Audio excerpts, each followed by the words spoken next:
मार्गशीर्ष महिना भगवान श्रीहरी विष्णूंना प्रिय आहे. आणि या मार्गशीर्ष महिन्यातली जी अमावस्या आहे म्हणजे 2025चा शेवटची अमावस्या बघा.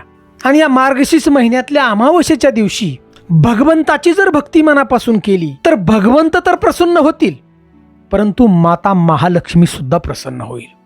एवढंच नव्हे तर या अमावस्याच्या दिवशी भगवंताची सेवा केल्यानं तुमची जी पितरं आहेत त्या पितरांचा आशीर्वाद तुम्हाला मिळेल. आणि या अमावस्येच्या दिवशी तुम्ही तुमच्या पितरांचं स्मरण करा, वाडवडिलांचं. आणि वाडवडिलांचं जर स्मरण केलं आपण, त्यांचा आभार मानलं, त्यांनी जे कष्ट मेहनत करून जे तुमच्यासाठी कमवून ठेवलंय त्याचे आभार जर मानलं ना तर पितृदेव खुश होतात आणि तुम्हाला आशीर्वाद. तर मित्रांनो, आजच्या व्हिडिओमधून अशी रहस्यमय सुंदर कथा आपण ऐकणार आहोत की मार्गशीर्ष महिन्यामध्ये अमावस्या आणि अमावस्येचं जर व्रत केलं तुमच्या जीवनामधली संकट तर दूर होणार, परंतु तुमच्या मनातल्या ज्या इच्छा आहे या इच्छांची पूर्तता होत. सगळ्या इच्छांच्या जी तुम्हाला शक्य नाही असं वाटतं ते सुद्धा शक्य होण्याची ताकद या अमावस्येच्या व्रतामध्ये. आणि याची एक सुंदर अशी कथा आपण ऐकणार आहोत. फक्त शेवटपर्यंत आपण कथा ऐक की अमावस्येच्या व्रताची ताकद किती. आणि शेवटी आम्हाला कमेंट ओम नमो भगवते वासुदेवाय नम अशी कमेंट जरूर द्या. मी हनुमंत पवार धारकरी, तुम्ही पाहताय मराठी मोटिवेशन स्टेशन.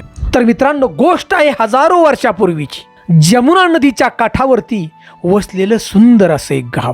शांत होतं, समृद्ध होतं आणि सनातन धर्माच्या विचारावरती जगणारं गाव होतं, चालणारं गाव होतं. आणि अशा गावामध्ये एक रामू नावाचा व्यापारी राहत होता. फार धनवान होता आणि तो उत्तम प्रकारे व्यापार करत होता. आणि तो मनाने फार प्रेमळ होता. त्याच्या पत्नीचं नाव होतं सुनीता आणि त्यांचा एक एकुलता एक मुलगा त्यांना होता. त्याचं नाव होतं गोपाळ. फक्त 7 वर्षाचा हा गोपाळ होता. अतिशय सुंदर होता, मनमोहक होता आणि चंचल होता. अहो, त्याचं हसणं इतकं सुंदर होतं की तो जर हसला तर त्याच्या माता पित्याला वाटत होतं की आज दिवाळीचा उत्सव. आणि रामूची जी पत्नी होती सुनीता, या सुनीताला वाटत होतं मी जीवनामध्ये जी तपस्या केली आणि या तपस्येचं फळ म्हणजे माझा मुलगा गोपाळ, असं तिला वाटायचं. आणि दोघांचे अफाट प्रेम आपल्या गोपाळवरती होतं. गोपाळ म्हणजे त्यांच्या दोघाही पती पत्नीच्या जीवनाचं अंतिम ध्येय आणि संपूर्ण संपत्ती म्हणजे गोपाळ, असं त्यांना वाटत होतं. क्षणभरही नजरेच्या आड गेला तरी त्या मातेला दुःख वाटत होतं बघा, काळजी वाटत होती. आणि असंच बघा, एकदा त्यांच्या गावापासून साधारणतः 15 मैलावरती फार मोठा मेळा भरला होता. म्हणजे आपण यात्रा म्हणतो, असा भव्य अशी यात्रा भरली होती. आता गोपाळ व्यापारी होता. गोपाळने ठरवलं की आपण जाऊया या मेळ्यामध्ये, आपला व्यापार बी होईल आणि आपल्या रामूला हा मेळा पाहावयास मिळेल. उंच उंच पाळणे आलेले होते आणि सगळं म्हणजे खाण्याचे पदार्थ, सगळ्याच वस्तू मिळण्याचं ठिकाण म्हणजे मेळा. आता गोपाळने आपल्या पत्नीला सुनीताला सांगितलं की आपल्या रामूलाही आनंद वाटेल, आपल्यालाही आनंद वाटेल सगळं हा मेळा पाहून आणि व्यापारी होईल. हे दोघाही पती पत्नीने ठरवलं आता मेळ्यात जायचं. रामू त्या ठिकाणी आपल्या गोपाळला घेऊन मेळ्यामध्ये गेला. तो रंगीबेरंगी मेळा, उंच असे ते पाळणे आणि सगळा किलबिलाट, सगळ्या वस्तू पाहून झगमगणारं ते सगळं पाहून रामूचा मुलगा गोपाळ आनंदित झाला. तो हसत होता. आणि त्या ठिकाणीच लाकडाचा खेळणी विकणारा एक माणूस बसलेला होता आणि त्याच्याकडे उंच छोटे छोटे असे घोडे असतात ना, हलणारे, ते घोडे होते. गोपाळनं आपल्या आईला सांगितलं, आई मला तो घोडा घ्यायचा आहे, खूप सुंदर आहे. आता आई बापाचा लाडका नाही म्हणणार कसं. दोघेही पती पत्नी त्या ठिकाणी गेले आणि तो घोडा घ्यायला लागले. आता गोपाळ घोडा पाहण्यात मग्न होऊन गेलेला होता आणि रामू आपल्या पत्नीला सांगितला की माझं थोडं व्यापाराचं काम आहे, मी तिकडं पाहून आलो. पत्नी जा म्हणाली. आणि या गोपाळनं सुंदर असा तो लाकडाचा घोडा घेतला आणि गोपाळ खेळू लागला. सुनीता इकडं तिकडं वस्तू खरेदी करत होती. गोपाळ आपल्या आईला म्हणत होता, आई हा घोडा आकाशात उंच उडतो. आईनं आपल्या गोपाळची पापी घेतली अगदी प्रेमानं, बाळा उडेल उडेल, आकाशात उडेल तुझा घोडा. आणि दोघेही आनंदात ती यात्रा, भव्य असणारा तो मेळा पाहत होते. वेगवेगळ्या वस्तू, वेगवेगळे पाळणे, वेगवेगळे प्राणी त्या ठिकाणी आलेले होते. गोपाळ एक उंट होता त्या ठिकाणी, त्या उंटाकडे पाहून अतिशय हसत होता बघा. सुंदर असा गोंडस मुलगा, की एखाद्यानं पाहावं की नजर लागावी त्याला, असा हा मुलगा होता. आणि हा आनंद केवळ क्षणभर टिकणारा होता. अशी एक घटना घडली आणि त्या मेळ्यामध्ये बघा चेंगराचेंगरी चालू झाली. काहीतरी मेळ्यात घुसलंय अशी एक अफवा पसरली आणि हजारो लोक, समुद्राच्या लाटाप्रमाणे लोक, बघा मोठा मेळा भरला होता आणि ती लोक एकाच दिशेनं पळू लागली. आणि ज्या ठिकाणी हा गोपाळ उभा होता, रामूचा मुलगा छोटा हो आणि आई त्याची, हजारो लोक एका दिशेने पळत आले आणि अस्ताव्यस्त झाला सगळा हा मेळा. सुनीताचं लक्ष गेलं आपल्या लाडक्या मुलाकडं. नंतर लोक तर पुढे गेली पळून, परंतु त्या ठिकाणी गोपाळ दिशेने असा झाला हो. सुनीता मोठमोठ्याने ओरडत होती, आपल्या पतीला आवाज देत होती, अहो धनी, आपला गोपाळ दिसत नाही. दोघही पती पत्नी सगळ्यांना विचारू लागली मेळ्यामध्ये दिवसभर वेड्यासारखी, अहो 7 वर्षाचा आमचा मुलगा दिसला का हो तुम्हाला गोपाळ? असं म्हणून दिवसभर तो मेळा फिरत होती, वेडी झालती. एक वेड्या आईची वेडी माया हो. क्षणभरही ती पाणी पिले नाही, कुठं थांबली नाही. दोघही पती पत्नी त्या गोपाळची चौकशी करत होती, परंतु गोपाळ त्या ठिकाणी भेटलाच नाही. अहो रामू हा त्या गावामधला एक प्रतिष्ठित व्यापारी होता, पण आज दिवसभर फिरून फिरून तो भिकाऱ्यासारखा दिसायला लागला होता. दिवसभर ऊन घाम, सगळी कपडे, पायात चप्पल नाही, म्हणजे अशी त्यांची दोघांची पती पत्नींची अवस्था झाली. संपूर्ण संपत्तीच त्यांची गेली. जीवनाचं अंतिम ध्येयच त्या ठिकाणी संपलं, असं दोघही पती पत्नींना वाईट होतं. दोघांच्या डोळ्यातून पाणी येत होतं. आता अंधार झालेला होता. जो भरलेला मेळा जे होता ना, जी यात्रा फिरली त्या दोघांनी, परंतु त्यांचा गोपाळ नाही मिळाला हो. दोघही पती पत्नी रडत होते, परंतु बसत नव्हते. प्रत्येकाला ते विचारत होते. साधू संत होते, अनेक व्यापारी होते, अनेक दुकानदार होते. प्रत्येकाला विचारायचे, आमचा गोपाळ दिसला का हो? हा लोकांच्या गर्दीत तो हरवलाय. दुपारी रात्र झाली बघा. त्या यात्रेमधल्या सगळं जो प्रकाश आहे, दिवे असतील त्यावेळेस ते बंद झाले. अंधार पडला. दोघही पती पत्नी कंटाळून गेले होते, परंतु त्यांचा गोपाळ भेटला नाही. आणि कंटाळून अक्षरशः दोघही पती पत्नी रामू आणि सुनीता अगदी दुःखानं आपल्या घरी गेले. दुसरा दिवस उगवला.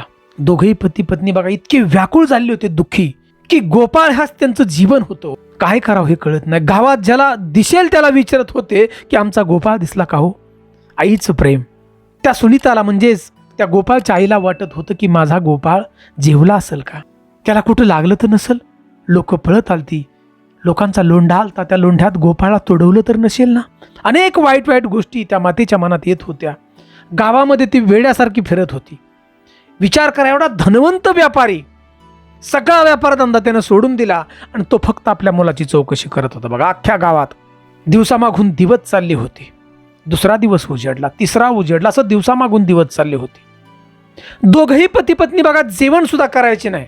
कधी कधी दिवसभर उपाशी राहायचे आपल्या मुलाच्या आठवणीमध्ये. मुलांचा खेळण्याचा आवाज आला तर ती गोपाळची आई धाडकन घरातून पळत जात होती. माझा गोपाळ आहे का तिथं रे बाळांनो, अशी विचारायची. परंतु गोपाळ त्या ठिकाणी दिसत नव्हता. एवढी दुःखी झालेली होती ही पती पत्नी.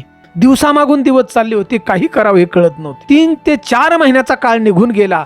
दोघही पती पत्नी बघा कुठलाही कामधंदा करत नव्हते. आपल्या मुलाच्या शोधात हा रामू फिरत होता. बघा गावाच्या आजूबाजूला सगळी गावं पिंजून काढली की मुलगा यात्रेतून चुकलाय गर्दीत. 4 ते 5 महिन्याचा काळ निघून गेला. आला होता मार्गशीर्ष महिना आणि होती शेवटची अमावस्या. लक्षात घ्या, गोपाळ आपल्या मुलाच्या शोधासाठी रामूनं विचार केला, शेवटचा विचार केला होता. रामू हा भगवंताची भक्ती करणारा होता. रामूनं आपल्या पत्नीला सांगितलं की येणारी अमावस्या आहे मार्गशीर्ष महिन्याची, नेहमीप्रमाणे तू व्रत कर, भगवान श्री हरिविष्णूंची भक्ती कर तू मनापासून. माता लक्ष्मीची आपण भक्ती करूया रातभर, तीच आपल्या मुलाचं रक्षण करेल. माता भगवंत रक्षण करतील. रात्र होती अमावस्येची, काळोखी रात्र. रात्रभर त्या ठिकाणी एक माता आपल्या मुलासाठी डोळे झाकून घरात बसली होती. बघा आपल्या मंदिरासमोरचा तो दीपक तेवत होता आणि भगवान श्री हरिविष्णूंचं नामस्मरण चाललेलं होतं. आपल्या पूर्वजांचं ती नामस्मरण करत होती की पितरांनो जागे व्हा रे बाबा आणि माझ्या मुलाला परत आणून द्या. भगवंताच्याकडे ती प्रार्थना करत होती की देवा, आमचं अंतिम जीवनाचं ध्येय आमचा गोपाळ आहे. देवा, तू आम्हाला आणून नाही दिला तरी चालेल, परंतु ज्या ठिकाणी तो माझा मुलगा आहे त्या ठिकाणी तो सुखी राहावा, तो उपाशी राहू नये. देवा, तू त्याची रक्षा कर. असं म्हणता म्हणता बघा रात्र गेली अख्खी.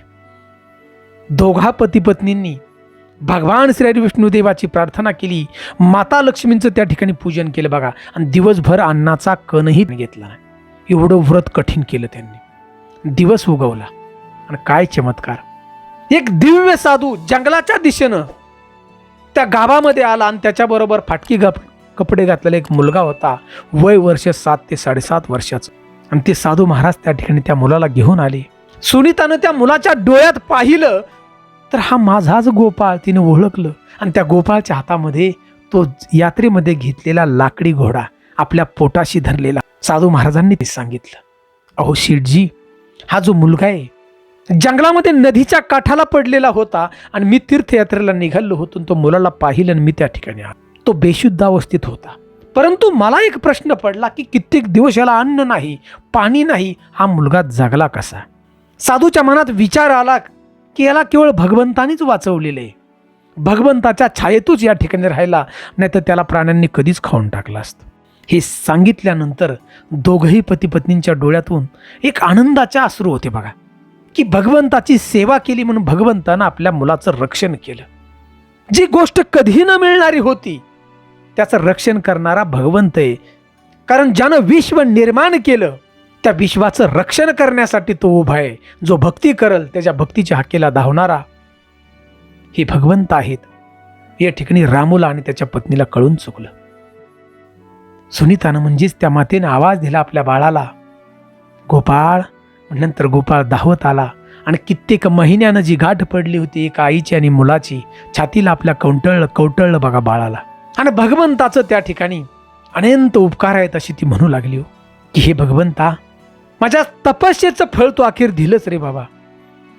म्हणून ती सुनीता डोळ्यातून पाणी आणून भगवंताचं ती आभार लाख लाख मानत होती. आणि ते साधू महाराज त्या ठिकाणी निघून गेले.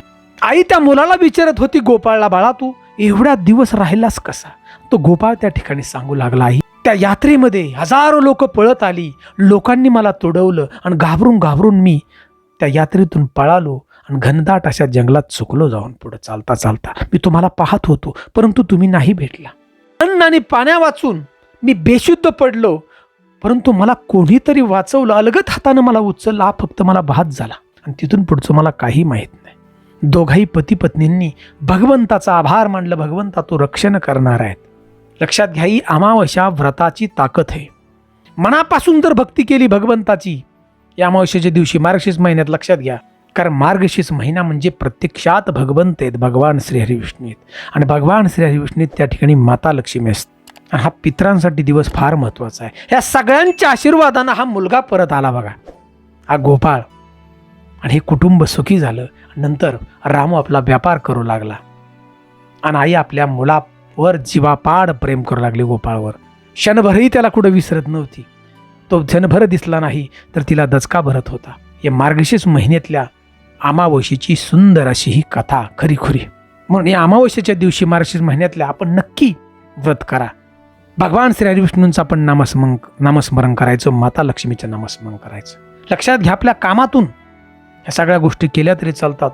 आणि आपले पित्र म्हणजे आपले वाडवडिलांनी जी आपल्याकडे संपत्ती ठेवली बघा, जमीन, घरदार, विहिरी, घर, जे काय कष्ट मेहनत करून आपल्याला शिकवलं, या सगळ्यांचा आभार माना.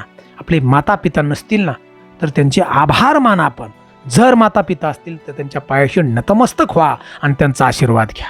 उत्तम प्रकारे आपण जीवन जगताल आणि जीवनाचं अंतिम ध्येय नक्की पुरं होईल. मार्गशीर्ष महिन्यातल्या अमावस्ये सुंदर अशी कथा जर आवडली तर नक्की शेअर करा. आपण चॅनलवरती प्रथम असाल तर नक्की सबस्क्राईब करा. आणि शेवटी कमेंट ओम नमो भगवते वासुदेवाय नम अशी कमेंट जरूर करा. तुमच्या इच्छांची पूर्तता नक्की होईल. जय हिंद, जय महाराष्ट्र.